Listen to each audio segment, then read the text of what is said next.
3, 2, 1. Blast off! Apollo 1, 1971. In first grade at Elliott School, watching the astronauts take off into outer space. Remember that, guys? Yep, back in the day. Welcome, my darlings, my darling, beautiful, winning friends, for another edition of Win with Attraction Marketing for AI-empowered entrepreneurs. Thank you, guys. I was not coming on today because guess what? I was in ER again. Well, I wasn't in ER. I had I had to go back to urgent care because one of my eyes, this eye was just like, hurting so bad and like so much pressure. I was just holding my eye all day today. I was working, but all day today I'm like holding my eye. I'm on talking to people and I'm like, I had a therapy session with Carmi and everything and I'm just like holding my eye going, oh my gosh, I can't wait. I just want to lay down. But I got through it. Everything's all right. Ooh. So, oh my gosh, my walk is on, burning to death. So I wasn't going to come on today. And I wasn't going to do makeup because this eye was totally red and it was just killing me all day. And of course I'm itching because of that dye. Okay, so that's just the facts of life, right? The facts of life. The facts of life. But yeah, so whew, I'm doing that. And you guys, I want to talk a little bit about, and like I say, my winning friends. Beautiful VIPs, because all my friends are VIPs. Very important people. Yes. No matter what your political blah, blah, blah, or your philosophy, or your this, or your that. Even you, Brittany. Crazy old Brittany. Even you. You know, you guys are all VIPs to me. Okay? You know what I'm saying? And that's how it goes. Woo! So, let me see. Let me turn I'll turn you guys around and we'll talk. So, this is what I got going tonight. I put some rice on, some basmati rice, but what I did is I went ahead and just put some turkey, ground turkey here, and I stir-fried that with, I put Knorr, and I put lime, what is it? The lime cilantro powder. I've got some Fresno pepper. I've got some mint and a little bit of parsley and onions and stuff like that. And then I have a little bit of that. I kind of made like a Spanish rice that has a little bit of the ground turkey with the rice. Then I've got this. I made some more of this bread, flatbread. Now, I realized that when you make this flatbread, don't roll it till it's completely flat. So you want it to be, like at least a couple of milliliters. So what I'm going to do is turn this on. This was on. It was pretty hot. I'm going to turn it on and then I'm going to turn it down. I'm going to put a little bit of oil. I didn't put oil in it last night, but I'm going to put a little bit of oil. And you know what? You do need to cook it a little on the fast side. This is the stuff from last night. And you could see I added some water, but it's kind of softer. But really, what I should have done is not rolled it so thin and cooked it so long, because it got a little hard and crunchy. So, you know what I'm saying? You live and you learn. Okay? So I'm going to put this here. I'm going to put a little bit of the grapeseed oil, because grapeseed oil does not burn at a high or even at a low temperature. Olive oil burns at a low temperature, and it could be carcinogenic.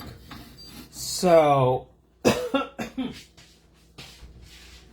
going to do that. Here, let me get a napkin and just kind of wipe this. Kind of wipe it. This is a semi non-stick, apparently, because it's not everywhere. And I am going to put, this has been, so I put that in. And yeah, it's cooking. It's gonna cook kind of slow. I'm even gonna put the top on it. And I put I'm gonna keep making this bread, because it's the bread. This time I put actual garlic. I put onions. I put green onions. I put a little bit of nor. And then I put the yeast and stuff in there. So I think that'd be kind of a good bread. And it's kind of like a naan or pita. So we'll see what happens. I'm cooking it on a low. I'm not cooking it too low, because it does really need to get cooked. Because if you cook it too long, it's going to get hard like a cracker. And I don't want it to be a cracker. I want it to be soft.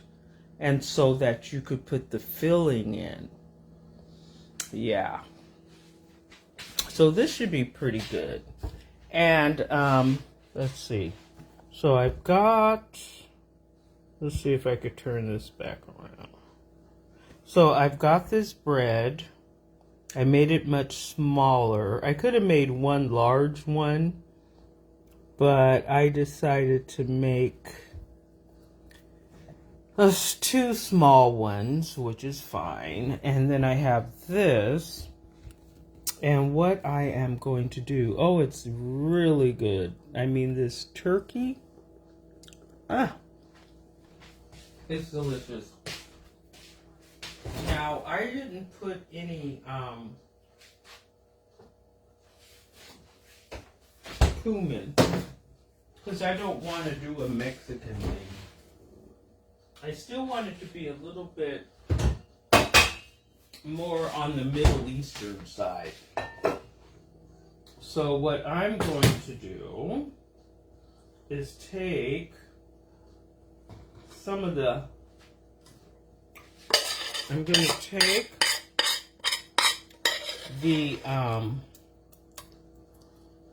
lentils. Remember the lentils I made instead of hummus? And the lentils have a lot of garlic. I just put garlic. And I've got to go to the Asian market, because you can get your produce like at least it's half price, if not even less than that. You can get tons of garlic, tons of herbs and spices and this and that. And you'll spend of what you spend at these grocery stores. Okay, so can you see the bread. I'm gonna pick that up. Wow. See that? I'm just gonna cover that and let that cook for another minute or two.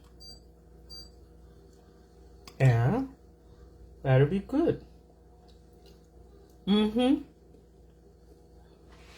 It's gonna be a little last night, the dinner. Oh man, that food, you guys, I made last night. It was so good, it was ridiculous. It was ridiculous. And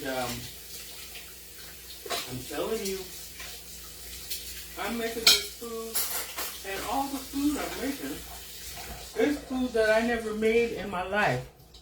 I'm just making it as an experiment. And all the food is coming out pretty well.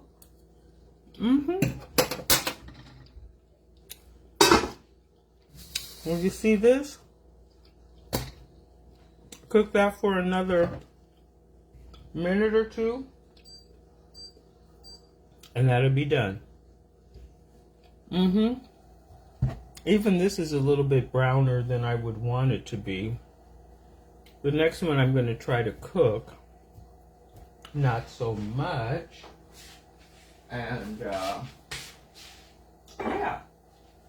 So, yeah, let me take that out because I got a lot of fire under there. Let me see. Yeah, I'm going to take that on out. Then this one goes in. I'm going to turn that down. Turn that one down. Oops. Oh my goodness. I got to figure out what, what heat. But, so this bread is really neat. It's fully cooked. It's delicious. And then I'm going to get my bread. I'm going to get my lettuce and put that all in there. I got the rice this time. I didn't have the rice last night. And so every night it seems like I come on whether I plan to be on or not plan to be on. Oh, this is turning out quite lovely. See this? See, it's not quite. And so I'm going to buy some. I'm going to go buy flour. And I'm going to make a lot. And this bread is going to be great. Okay. Ta-da! So we have that. We have this salad. I've got to eat that because the cucumbers, they're going to go mushy if I don't. And then I have the turkey. I put in the lentils, spicy lentils, and I have the rice, kind of like a Spanish rice. There is, let me just throw that on in that pan. And I got that. And yeah. So I didn't really rant today too much. Because I got to do my rant as well. I got to do my marketing. Oh, good. I didn't cut myself off. I've got to do my marketing training, which I'm teaching everybody how to market. And yeah, I'm all done. Ah, that's hot. Ooh. It's hot. It's hot. It's hot. Okay, I just threw it in the pan. And I put the top on the pan so it could kind of steam a little bit. And it's going to stay soft. So, yeah. So, talking to these people. I had a guy go through this thing, and he was talking about how he wants leads, somebody to send him leads. He doesn't want to generate his own leads. He'd rather have somebody give him leads. Good luck, buddy. You want to be a high-end closer? You think somebody is going to hire a high-end closer off the street? You got to already have years of experience closing. You got to be like Grant Cardone. You got to be Grant Cardone. You think you're going to get a job. I get over 200 applicants. And then the jobs for the high-end closers with the base salary, they get thousands of applicants. Thousands. These are sought after jobs. If you want to be a high-end closer, you need to be willing to invest in a business. And it's not even that much money. But invest. Nobody's going to be sending you leads to close their sales unless you're proven. You have to have been an appointment setter, gathering the top quality leads. You have to show them you could bring in top quality leads. Nobody is going to hire somebody off the street. They're not even going to hire Grant Cardone. They're not going to hire Dean Graziosi. They're not going to even hire Tony Robbins. They're not going to hire you unless you could come in there and show that you can bring in high quality leads. You got 200 people. I just talked to a guy today who was the VIP for all of these different IT companies. And he applied to work with me.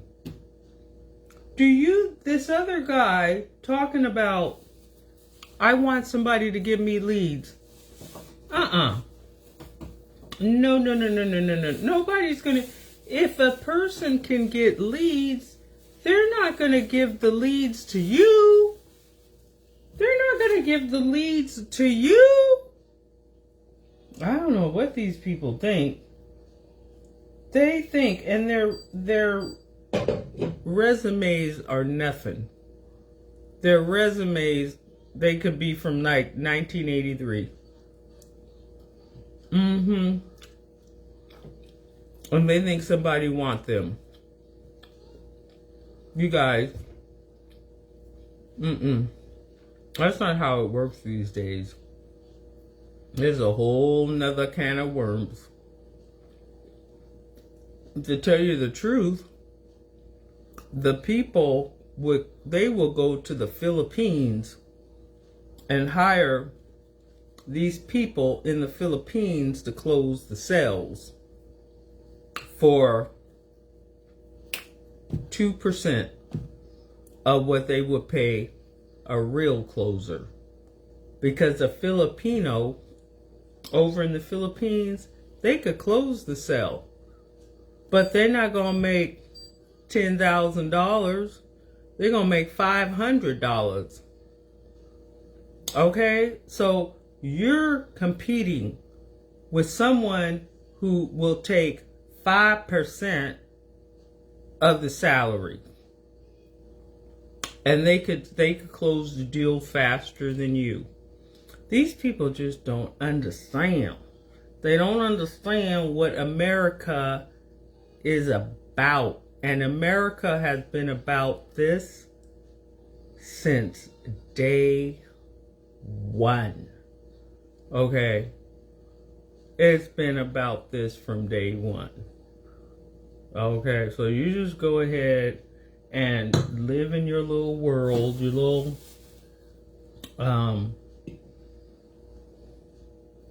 little universe, that somebody's going to hire you to be a high ticket closer with no experience. A high ticket closer who hasn't spent 5 years at least as an appointment setter. You think you're going to get a job, a high-end closer job. Okay, you go ahead. Go ahead and think that, all right? So anyway, let you guys go. And the one thing I guess I'll rant really quick, like for 30 seconds about, is this thing about people saying that Kamala Harris chose this guy because he was a safe white mayonnaise guy. I would have never in a million years thought that race had anything to do with her picking this running mate who would be the vice president. They're saying, oh, he's happy to have a black